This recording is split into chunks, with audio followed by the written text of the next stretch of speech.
What is up, everybody? It's your girl Jada Reeds here, aka Diamond, back with another video, and today we're going to be doing the Mid-Year Book Freakout Tag 2025.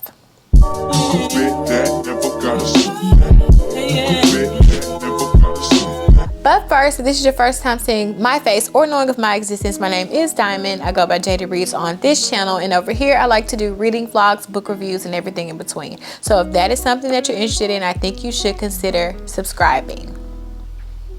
Okay, so I have all the questions here, and let's just like vibe out and talk about my reading. My reading this year has been complete trash. Okay, let's first do a little book stats. On average it's taking me 4 days to finish one book. That is so crazy. It usually takes between 2 to 3 days. And the moods are all over the place.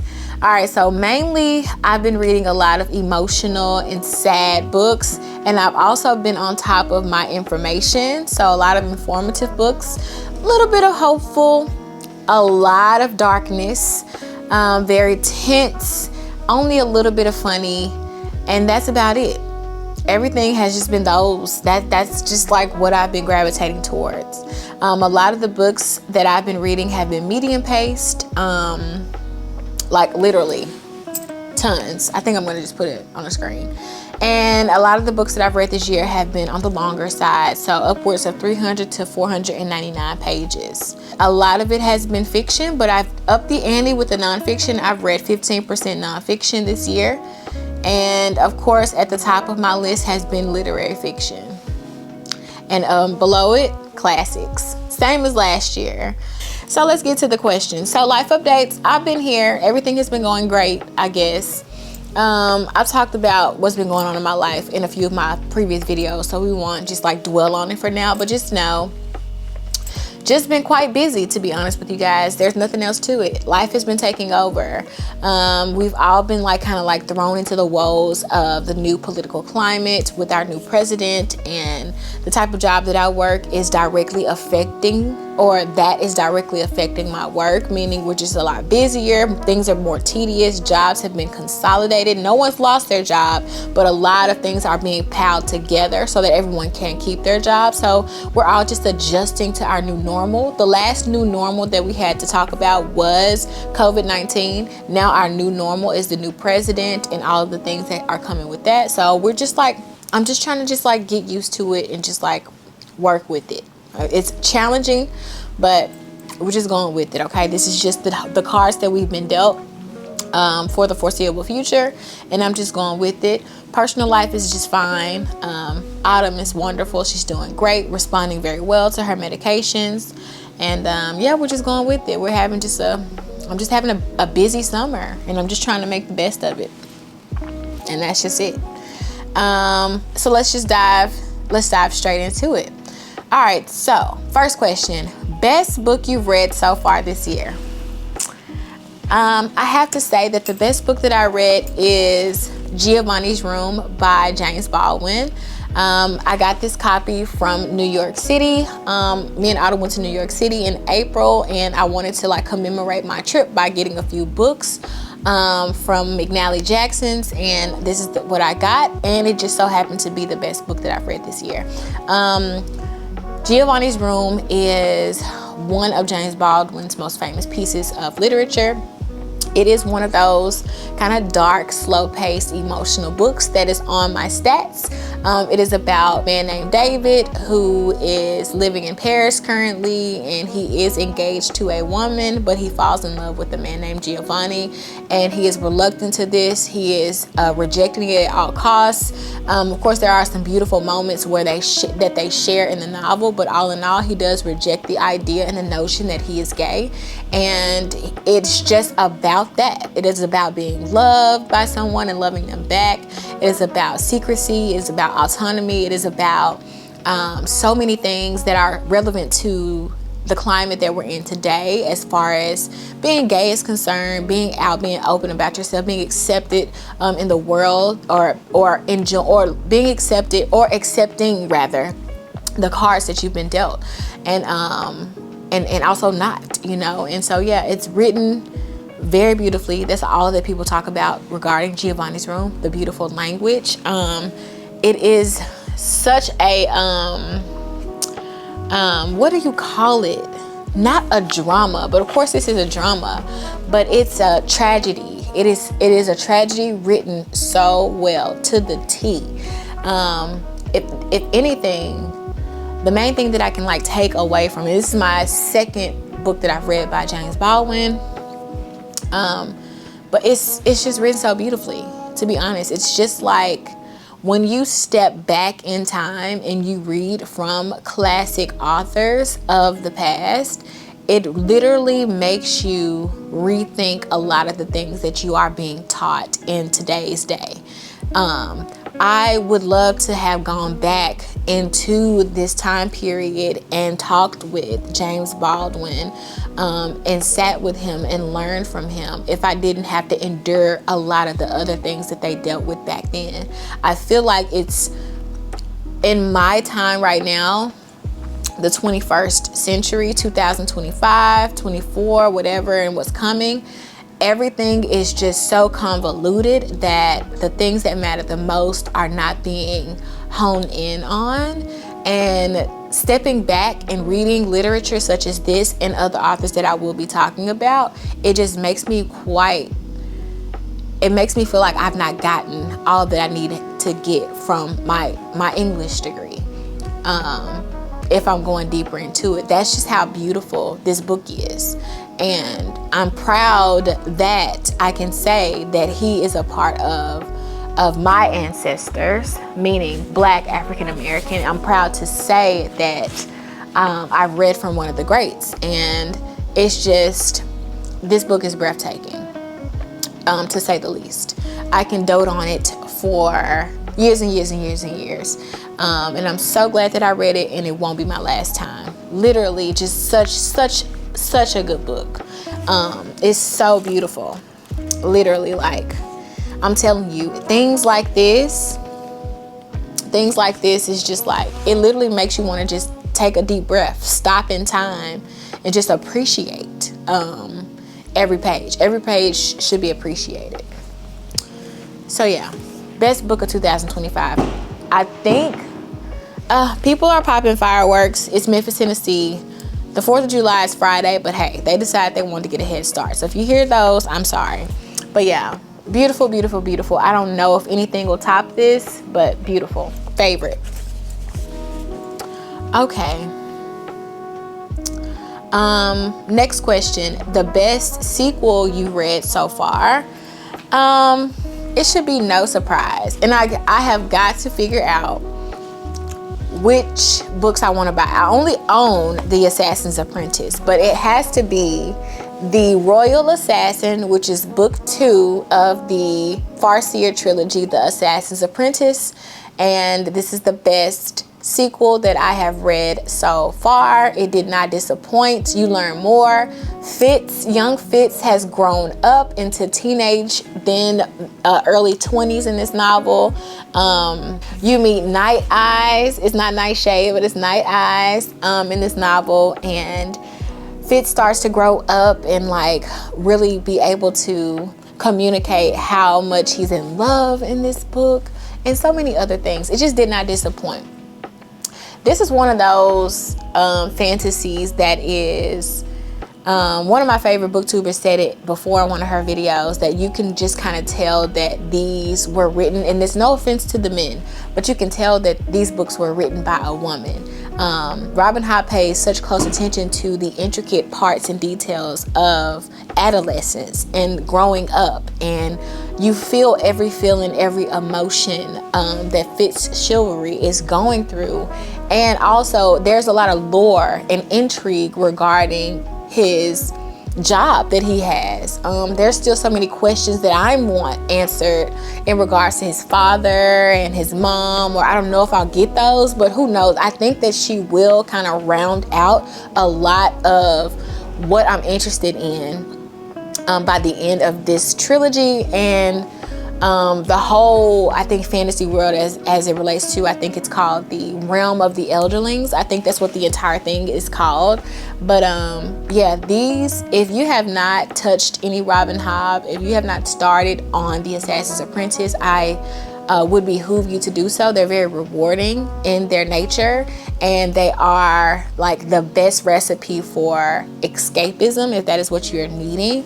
And yeah, I don't know, it's one of those types of books where you just want to savor the flavor. You want to just kind of take it slow, because once they're done, they're done. Like, I'm obsessed. So yeah, best sequel, Royal Assassin, sequel to The Assassin's Apprentice by Robin Hobb.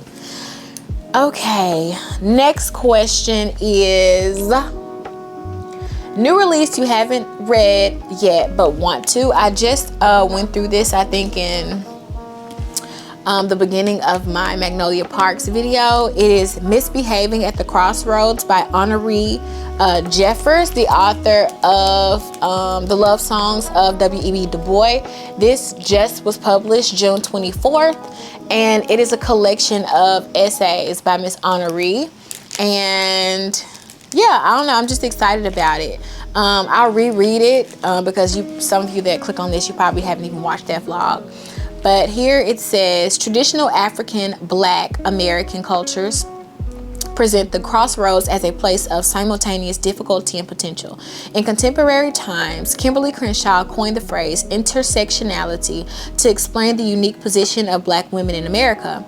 In many ways, they are at the third crossroads, attempting to fit into notions of femininity and respectability primarily assigned to white women, while improvising strategies to combat oppression. In Misbehaving at the Crossroads, Jeffers explores the emotional and historical tensions in Black women's public lives and her own private life. She charts voyages from Black girlhood to womanhood at the currents buffeting these journeys, including the obstacles of racially gendered oppression, the challenges of documenting Black women's ancestry, the adultification of Black girls, the irony of Black female respectability politics, the origins of womanism, Black feminism, and resistance to white supremacy and patriarchy. As Jeffers shows with empathy and wisdom, naming difficult historical truths represents both blues and transcendence, a crossroads that speaks. Necessary and sharply observed, provocative and humane, and full of the insight and brilliance that have characterized Jeffers' poetry and fiction, Misbehaving at the Crossroads illustrates the life of one extraordinary Black woman and her extraordinary four mothers. Doesn't that sound good? So yeah, I can't wait to get to this when I have some time. Next question. Most anticipated release for the rest of the year. All right, my most anticipated release, it's so many, but like literally most anticipated, like the one I can't stop thinking about and I'm trying to see if I want to buy it, is King of Ashes by S.A. Cosby. That's anticipated because how I look at S.A. Cosby's novels, those are like movies. You know, that's just like a movie you heard was coming out and you just gotta see it. Like, he is like my favorite like cinematic type of author that when I read his books, I can't stop reading them from start to finish. It literally takes one day, maybe two, that's it, tops. So that's why I say he's my most anticipated, because of how I felt when I read All the Sinners Bleed, and when I read the other book about the two fathers searching for who killed their sons, Razor Blade Tears. When I read those two books, it was just like, whoa, you know what I mean? And I also still have Blacktop Wasteland to read. It's over here somewhere. I'll read that soon. But this is like most anticipated because I know that it's going to be good. Like, you can't knock him for his writing style, and also the social commentary embedded in his novels, and just all around great writing. And it's also just a good time. Like, it's just a good, thrilling time. So yeah, most anticipated, King of Ashes by S.A. Cosby. All right, next questiones. Biggest disappointment of the year so far. I made 2 shorts about this, and you know, I don't feel bad about it because As I am growing, my reading taste is changing, and also I'm more willing to express things that I don't like about books. And I wanted to be a part of the crowd that really liked Ocean Vuong's On Earth We're Briefly Gorgeous, but I was not. I had to DNF the book at 93 pages. I did not know where the story was going, nor did I want to know where the story was going. I did not care about Little Dog in the way that everybody else cared, because it just, not for nothing, I love a book that makes me work for it. I don't have to be spoon-fed everything, but the way that Ocean Vuong decided to write On Earth We're Briefly Gorgeous was too poetic for me. I don't love poetry. I can appreciate poetry. The types of poetry that I like is Mary Oliver. Mary Oliver's poetry is not flowery in the way that Ocean Vuong's poetry is. Her poetry is very matter of fact, very straight to the point. I feel the words. I feel what she's saying. Not saying that it's hard for me to feel where Ocean Vuong is going, but to me, for me, it was just a disconnect. It's a disconnect. And I also find it very important to note that my individuality just could not allow me to rate that book or like that book. I mean, I'm not saying that it was a crowd thing, or it's a crowd pleaser, or I'm being a leftist by not liking it. A lot of people don't like it, but I think more people like it because more people like it, if that makes sense. Like, if we're being for real, like, please, there's a lot of things to not like about that book, okay? And for one, the writing was too flowery, and he jumped too many different places for me, and I feel like he did not hone in on a lot of the concepts and a lot of the stories. In 93 pages, I got 5 stories. I don't think that's, I don't know. I couldn't catch it. Okay, anyway, I was very disappointed in On Earth We're Briefly Gorgeous. Very disappointing, because the way people talked about that book, I thought it was going to be amazing, and it wasn't. And that's just that. Okay, biggest surprise of the year so far. I would say, and I already took this book back, but my biggest surprise, I had a lot of surprises, but the biggest surprise was that I really, really liked Magnolia Parks by Jessa Hastings. I really, really liked that book to the point where I'm ordering all of them, and it's gonna be my little guilty pleasure. And I'm surprised because I enjoyed the drama, I enjoyed the toxicity. Also surprised because Jessa Hastings can write. Not saying that she can't, not saying that it was gonna be just terrible, but she's just a good writer. She was able to really, really craft these characters and their emotions and like comedic timing. All of those things just were done very, very well. And I haven't read something where I really liked it that much since I started reading Emily Henry books. I have not read any of her recent ones. I'm an old Emily Henry fan. And so I think what I was most obsessed with about Emily Henry's books was the banter between the two love interests. And I kind of got that same feeling reading Jessa Hastings books, but I didn't think I would enjoy such a toxic romance as much as I enjoyed Magnolia Park. So it was really, really good for that. And it wasn't too emotional, and there's not a lot of smut. Okay, that's one thing I don't really enjoy. I don't enjoy smut in books. I don't want to read sex scenes. The book wasn't corny like I thought it would have been. There's nothing really bad to say about it. So, and that's surprising because I have a lot of things to say about romance. So, because I don't really like romance anymore, but I liked Magnolia Parks. Okay, so next question is newest favorite author, debut or new to you. So this was actually her debut novel, and she was new to me, although it came out in 2022. My favorite author, or the newest favorite author that I love, is Chantel V. Johnson, and the book was Post-Traumatic. I made a short about it already, so I won't say too much about it. I will tag, or I will put the short in the description box, and I will put a little piece of it here. But Post-Traumatic was spot on. I absolutely love that novel. It is about a Black and Puerto Rican lawyer living in New York City, trying to figure her life out. She's a pro bono-ish type lawyer working in a trauma hospital.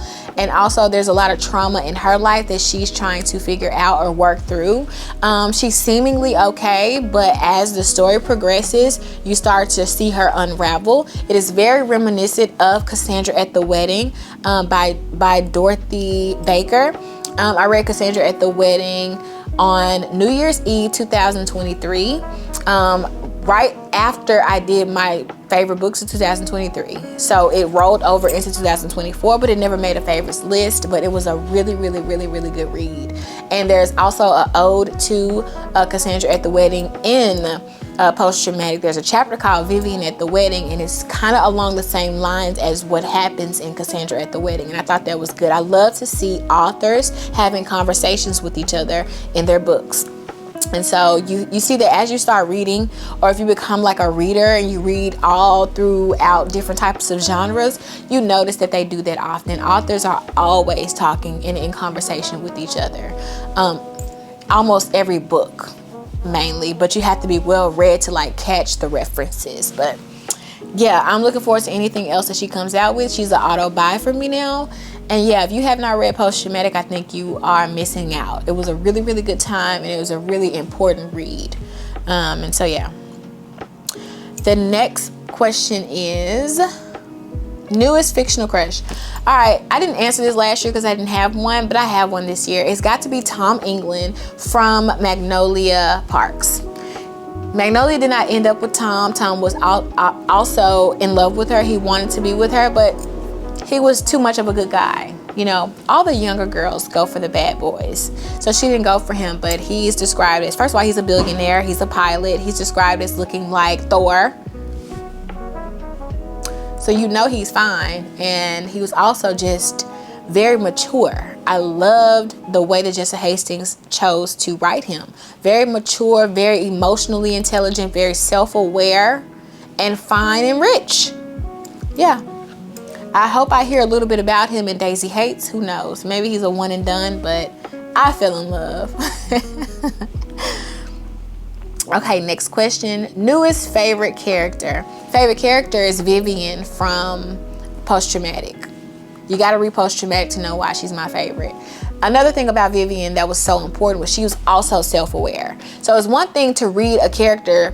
She and in the way she was written, she was definitely supposed to be unlikable because she says some questionable things, does some questionable things, but you can't help but like her because she knows what she's doing. It's one thing to have a character not know how they appear to others and act like they don't know what they're doing is wrong. Everything that Vivian does in Post-Traumatic, she already knows. She automatically knows she's batshit crazy.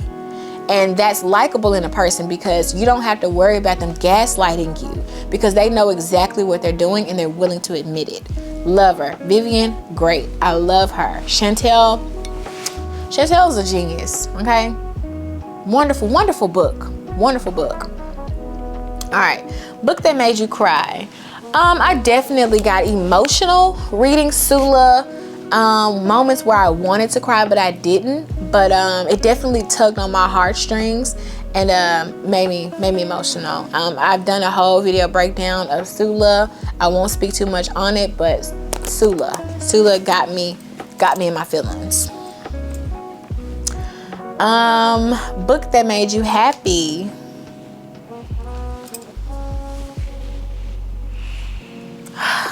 Honestly, it's Magnolia Parks. And I'll say that because as we talked about my stats earlier in the video, and I've been reading a lot of dark, sensitive, emotional books, and I had been searching, yearning for a book that I can sink my teeth into and that was a joy to pick up, not a drag. And Magnolia Parks was that. And another book that also gave me that feeling for sure was Royal Assassins by Robin Hobb. So I just like in tandem, both of those were a joy. Definitely a joy. And Magnolia Parks, yeah, a joy to read. Okay, Most beautiful book you bought or received. And I have to say, both of these, I mean, I'm a sucker for my culture. When I remember on the video when I saw this, y'all, I was so excited to have found this book. This is so beautiful to me. This is so beautiful. And also, this is James. This is James Baldwin on the cover of the Giovanni's room. That's him. You know that's him by looking at his face and those eyes. Beautiful. So yeah.